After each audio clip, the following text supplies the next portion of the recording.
ये रिकॉर्डिंग सुनो कहानी मेरी ज़बानी के लिए की जा रही है। ये आज़ादी कहानियां सिलसिले की 8वीं कहानी है। इस कहानी को तहरीर किया है हुमैरा तहसीन ने।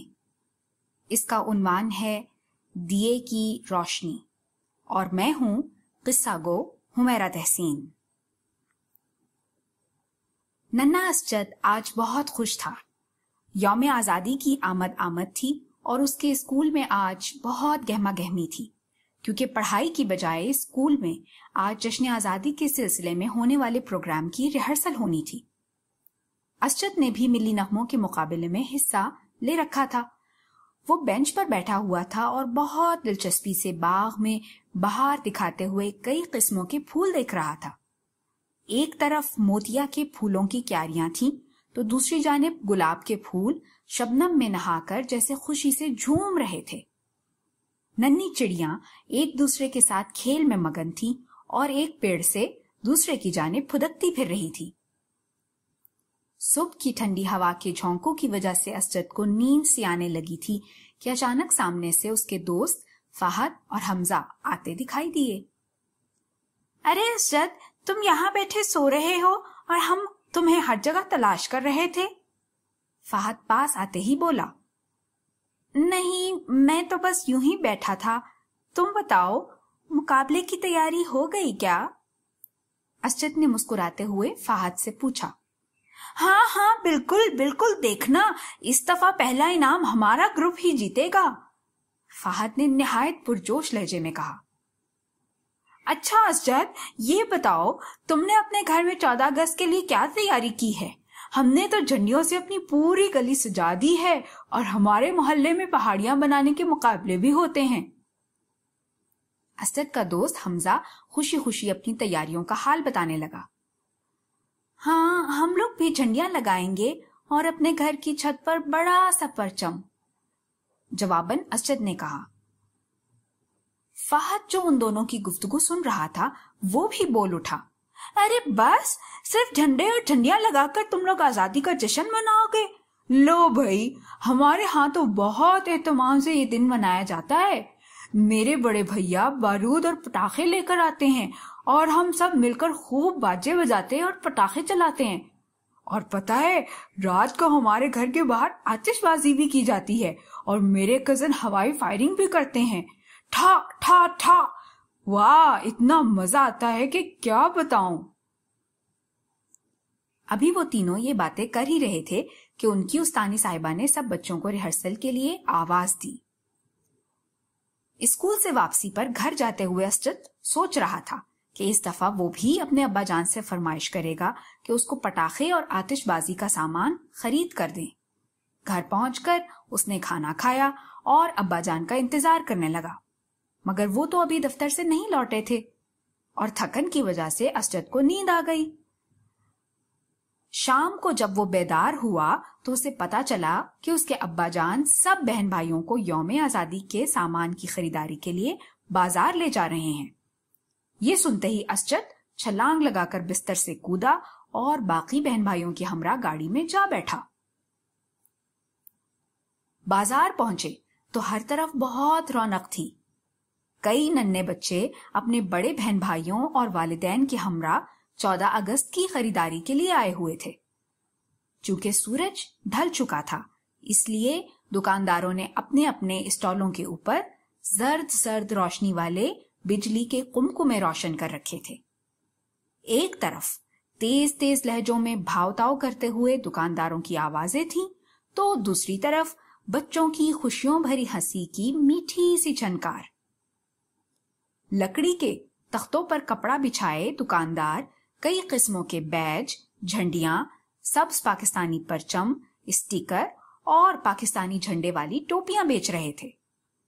चंद दुकानदारों ने अपने पास पटाखे, बाजे और बारूद और दीगर सामान मसलन अनार, शुरलियां, फुलझड़ियां और तो और छर्रों वाली खिलौना पिस्तौलें भी रखी हुई थी।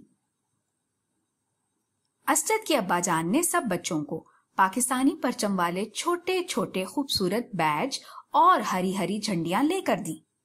फिर एक स्टॉल से उन्होंने एक बड़ा सा झंडा भी खरीदा। उसके बाद अब्बाजान ने सब बच्चों को गाड़ी में बैठने का कहा, मगर असजद का अभी बाजार से वापस घर जाने का जी नहीं चाह रहा था। उसने अब्बाजान से कहा, अब्बा, क्या इस दफा आप मुझे पटाखे और फुलझड़ियां भी ले देंगे? झंडियां तो हम हर दफा ही लेते हैं। अब्बा उसका ये मुतालबा सुनकर बहुत हैरान हुए। असजद बेटा, ये पटाखों का शौक तो आपको पहले नहीं था, इस दफा तो आपने अनोखी फरमाइश कर डाली है। नहीं अब्बा, इस दफा मैं भी पटाखे चलाना चाहता हूँ, और हमने तो कभी अपने घर पर लाइटिंग भी नहीं की। फाहद बता रहा था कि उसके घर तो आतिशबाजी भी होती है। असजद ने अब्बा को तफसील से बताया। अब्बा समझ गए कि असजद मियाँ के जहन में ये ख्यालात कहाँ से आए हैं। चुनांचे उन्होंने बहुत प्यार से असजद को समझाया, मेरे अच्छे बेटे, ये आतिशबाजी और पटाखे चलाना कोई अच्छा काम नहीं है। आओ मैं आप सबको आइसक्रीम खिलाता हूँ, फिर घर चलेंगे। आइसक्रीम का जिक्र सुनकर सब बच्चों ने खुशी से नारा लगाया और ना चाहते हुए भी असजद को गाड़ी में बैठना पड़ा। मगर सारा रास्ता उसने खामोशी से गुजारा और किसी से भी बात न की। वो अपने बहन भाइयों से भी खफा था कि उन्होंने अब्बा के सामने उसकी हिमायत क्यों न की। अगले रोज नाश्ते के बाद मोहल्ले के तमाम बच्चे इकट्ठे होकर अपनी गली सजाने में मशगूल हो गए। हर कोई बहुत पुरजोश दिखाई देता था, मगर असजद को इस सब चहल पहल में कोई दिलचस्पी महसूस न हुई। वो मौका पाकर अब्बाजान के कमरे में गया, जहां वो किताब पढ़ने में मसरूफ थे। असजद ने उनसे दोबारा पटाखों का मुतालबा किया। वो बज़िद था कि उसको घर पर सजाने के लिए बिजली से चलने वाली रोशनियां भी लेकर दी जाएं। अब्बाजान ने उसकी बात सुनकर अपनी ऐनक उतार कर मेज पर रखी और नरमी से कहने लगे, असजद मियाँ, मुझे इल्म है कि आपको अपने वतन से बहुत प्यार है और आप आजादी का ये दिन जोशो खरोश से मनाना चाहते हैं। मगर प्यारे बेटे, याद रखें कि जब हमें पाकिस्तान से प्यार है तो फिर हमें इसमें रहने वाले तमाम इंसानों और जानदारों से भी प्यार करना चाहिए। हमारे साथ साथ बहुत सारे दूसरे लोग, परिंदे, दरख्त और जानवर भी तो इस मुल्क का हिस्सा हैं ना। क्या आपने कभी सोचा है कि जो लोग पटाखे चलाते हैं और आतिशबाजी करते हैं तो बेचारे नन्हे मुन्ने परिंद और दीगर जानदार कितने खौफजदा हो जाते हैं। पटाखों का शोर आप जैसे नन्हे बच्चों और बहुत से बूढ़ों के कानों की तकलीफ का सबब भी बनता है। इतना कहकर अब्बाजान लम्हा भर के लिए खामोश हुए तो उन्होंने देखा कि असजद उनकी बातें बहुत ध्यान से सुन रहा था और दूसरे बहन भाई भी उनके गिर्द इकट्ठे हो गए थे। ये देखकर अब्बाजान दोबारा गोया हुए, मेरे बच्चों, हमारा ये वतन हमारे लिए माँ की तरह है और हमारा फर्ज है कि इसका ख्याल रखें। हमें चाहिए कि प्यारे पाकिस्तान की आबो हवा को साफ सुथरा रखें। जब हम पटाखे चलाते हैं और बारूद का इस्तेमाल करते हैं तो उससे हमारी हवा गंदी और जहरीली हो जाती है, क्योंकि इन पटाखों की तैयारी में कई तरह के नुकसानदेह केमिकल इस्तेमाल होते हैं। ऐसी हवा में जब हम सांस लेते हैं तो कई बीमारियों का शिकार हो जाते हैं। हवाई फायरिंग की वजह से अक्सर बहुत सारे लोग शदीद जख्मी हो जाते हैं और बाज लोगों की तो जानें भी चली जाती हैं। प्यारे बच्चों, आजादी का जश्न इस तरह मनाना चाहिए कि उससे किसी दूसरे इंसान या जानदार को नुकसान न पहुंचे। सब बच्चों ने अब्बाजान की बातें बहुत तवज्जो से सुनी। असजद ने भी दिल में इरादा किया कि वो इन बातों पर अमल करेगा। उस रात जब सब सुकून की नींद सो रहे थे तो अचानक जोरदार धमाकों की गूंज से असजद की आंख खुल गई। खौफ के मारे उसका दिल जोर जोर से धड़क रहा था। उसके कमरे की खिड़की के बाहर जामन के पेड़ पर सोए हुए परिंदे भी खौफ और घबराहट के मारे बेचैनी से इधर उधर उड़ने लगे। असजद रोता हुआ अम्मी अब्बा के कमरे की जानिब भागा।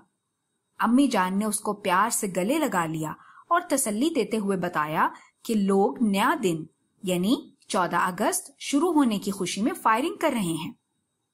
असजद को उस दिन अब्बा की समझाई हुई तमाम बातें याद आ गईं। वो सोचने लगा कि उसकी साथी चिड़ियां, जिनको वो रोजाना दाना दुनका डाला करता है, उनके नन्हे दिल किस तरह खौफ से कांप रहे होंगे। उसने अपने आप से वादा किया कि वो पटाखे चलाने और आतिशबाजी जैसे फजूल कामों से दूर रहेगा और अपने दोस्तों को भी समझाएगा। उस शाम असजद ने अपने घर और गली को अपने दोस्तों की मदद से दुल्हन की तरह सजा दिया। उन्होंने मिलकर पहाड़ियां भी बनाई और बहुत से बच्चे और बुजुर्ग उनकी पहाड़ियां देखने आए। उन सब ने असजद और उसके साथियों की मेहनत की बहुत तारीफ की। बच्चों ने मिलकर पानी के छोटे छोटे तालाब बनाए थे और उनके इर्द गिर्द मसनूई परिंदे और जानवर रखे थे। उन तालाबों में कागज की प्यारी सी कश्तियां भी तैर रही थीं। इसी तरह चंद बच्चों ने आबशारें बनाई थी और उनके गिर्द नन्ही नन्ही मोमबत्तियां जलाई थीं, जिनकी रोशनी का अक्स पानी में पड़ता था तो बड़ा ही खूबसूरत लगता था। असजद के अब्बा जान ने घर को रोशन करने के लिए उन सब बच्चों को मिट्टी के बहुत खूबसूरत दिए लाकर दिए।